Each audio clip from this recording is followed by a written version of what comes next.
Hello বন্ধুরা, তোমরা কেমন আছো? আশা করছি সবাই ভালো আছো। তো আজ বিকেলে আমার চাউমিন খেতে মন গেল, তাই মনে হলো তোমাদের সাথে চাউমিনের এই রেসিপিটা শেয়ার করি। দেখো, চাউমিন বানাতে ফার্স্টে আমরা একটা ব্যাটার বানিয়ে নিয়েছি। ব্যাটারের মধ্যে দিয়েছি হচ্ছে কর্নফ্লাওয়ার, তারপর দিয়েছি চিনি, নুন, একটু জিরে গুঁড়ো, একটু লঙ্কা গুঁড়ো আর জল দিয়ে ব্যাটারটা বানিয়ে নিয়েছি। এবারে আমরা একটা কড়াইতে জল দিয়ে তার মধ্যে চাউমিন আর সয়াবিনগুলো দিয়ে একটু তেল আর নুন দিয়ে সেদ্ধ করে নেব।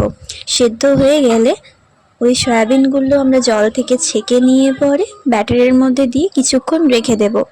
এবার একটা কড়াইতে একটু তেল দিয়ে ওই সয়াবিনগুলো দিয়ে ডিপ ফ্রাই করে লাল লাল হয়ে গেলে তুলে রেখে দেব।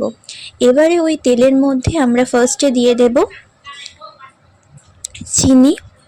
চিনি দেওয়ার পর আমরা ওটার মধ্যে একটু তেলটা চলে এলে আলু, গাজর, ক্যাপসিকাম এগুলো দেব। একটু ভাজা ভাজা হয়ে গেলে ওর মধ্যে টমেটো আর লঙ্কা কুচিগুলো দিয়ে দেব।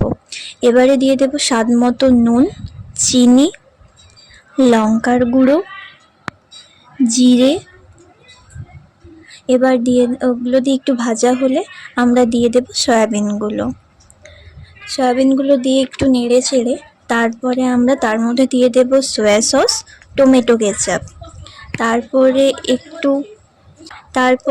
একটু জল দিয়ে, সামান্য একটু জল দিয়ে ওগুলোকে একটু কষিয়ে নেব।